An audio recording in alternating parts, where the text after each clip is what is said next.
जय जगन्नाथ बंधु एमजीएनआरजीएस ग्राम पंचायत लॉगिन रे आज गोटे नुआ ऑप्शन जोड़ी होईची जे ऑप्शन टी पीओ लॉगिन रे पूर्वरु अवेलेबल थिला ताहा वर्तमान जीपी लॉगिन माध्यम रे व्यवहार करिहेबो।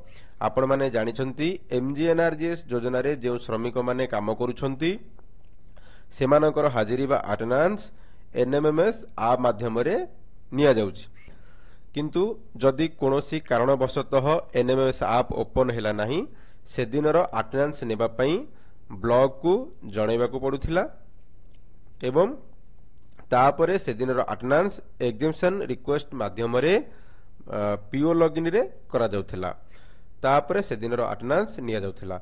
एबे सेही ऑप्शन टी जीपी लॉगिन रे अवेलेबल हो जाईछि।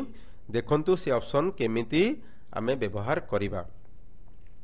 देखंतु बंधु आपण माने जीपी लॉगिन को आसिला परे मने रखंतु आपण कोनोसी एक कार्यर एमआर बाहर करिसंती, कोनोसी एक दिनर आपण अटेंडेंस नै पाइले नाही कारण होला आपनकर एनएमएमएस ऐप ओपन हैला नाही किबा एनएमएमएस ऐप ओपन हैला मस्टरोल अटेंडेंस नेला परे आपनकर अपलोड हैला नाही।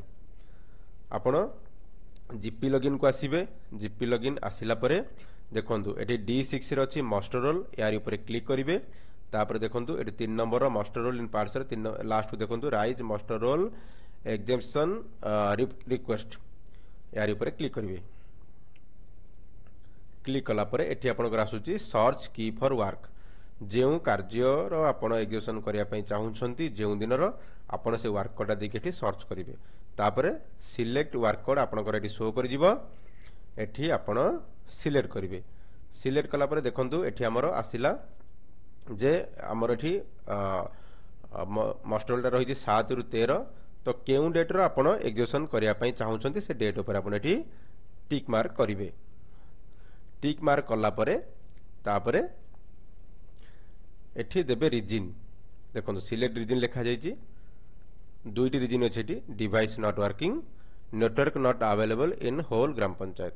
आपनकर से दिन मनकर हम 7 तारिख एटी सिलेक्ट कले 7 तारिख दिन डिवाइस हम जो एनएमएस ऐप काम कला नाही आपण देई परिबे। जदि आपनकर काम करिनी नचेत आपनकर एठी नेटवर्क अवेलेबल नथिला जा द्वारा कि आपण अपलोड करि परिले नाही डाटा को। तो आपण एटी टिक करिकि जे डेट रे आपण होइतिबो जदि न होइछि नाही जदि होइछि आपण टिक करिवे। एठी सबमिट ऊपर क्लिक कर देबे।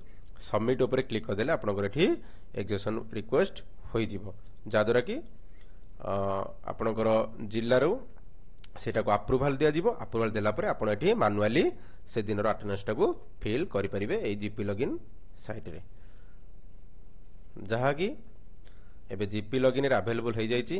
नियति हबरे एहा आपण मानक पई काम करिबारे सुविधा हबो। धन्यवाद। Thank you for watching.